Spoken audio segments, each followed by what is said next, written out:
The Valentine's chocolates are long gone, but the energy from our middle school basketball game is still going strong. Our players definitely played with a lot of heart on the court.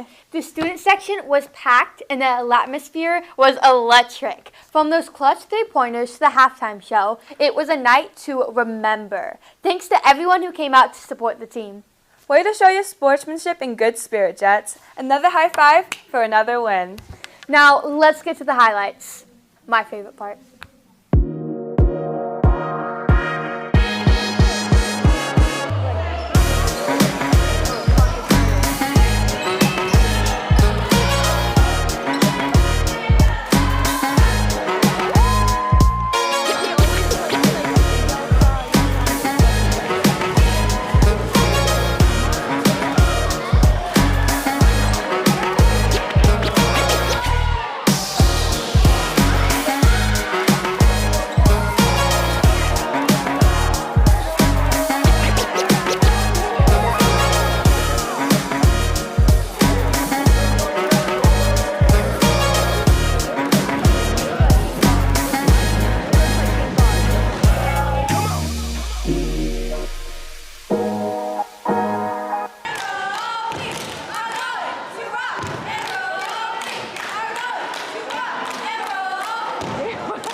A little random question. Do you know how to work a robot?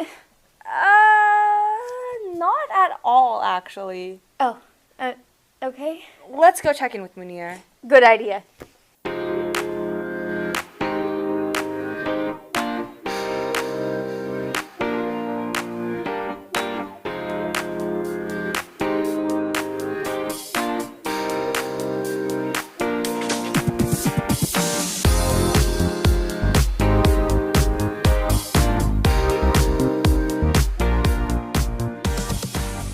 Hi, my name is Sophia, and I'm here with Munir Kundawala.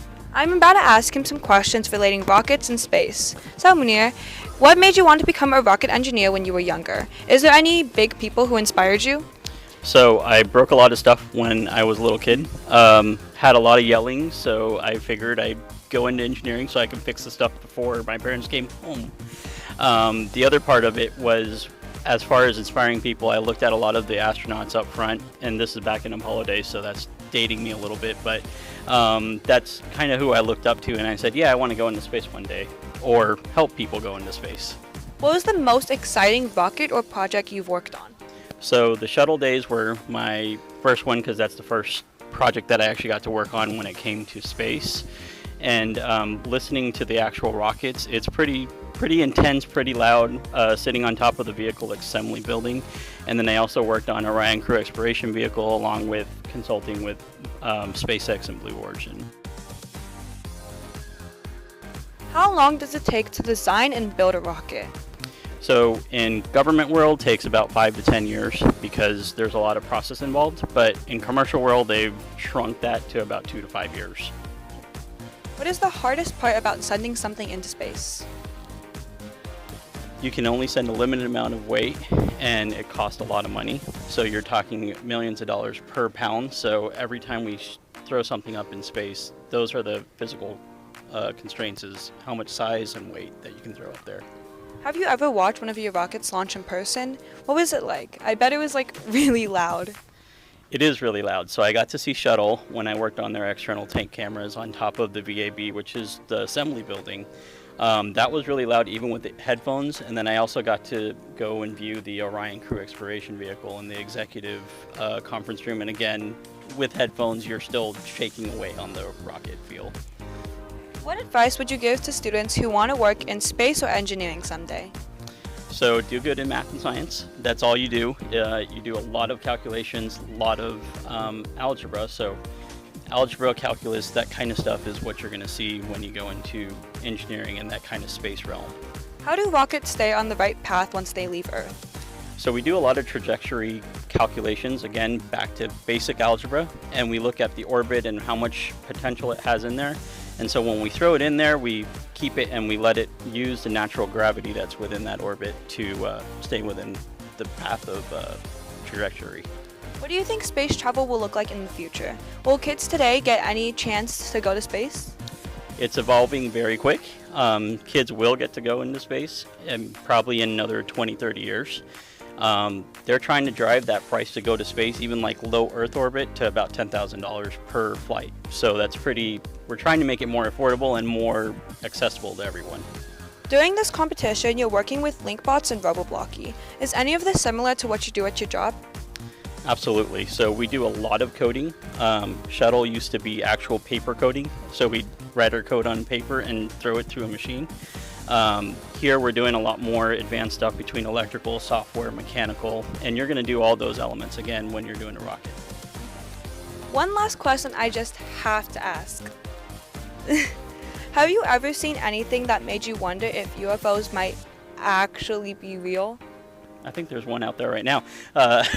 Yes, so I will caveat this with there has been signals from outer space in the past. You can look it up. So as far as UFO type activity, yes, there is some validity to it, but there's more research that has to go into that.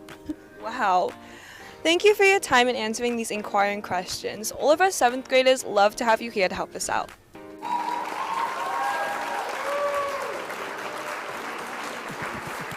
North Lake, let's hear some amazing food that we're going to have this week. For Tuesday, we have pepperoni pizza. For Wednesday, we have spicy chicken sandwich. On Thursday, we have beef cheeseburger. And on Friday, we have crispin chicken sandwich. Did you see the art show last night? I did. What was your favorite piece? My favorite was probably the tiny pizza plushies. My favorite, personally, was the 8th grade drip art. Biased. I'm sorry. I didn't order salad, just expect my potato salad. Whatever you say. Personally, I think the 7th grade tiny art was way better. In your dreams. What do you guys think? Let's go take a look.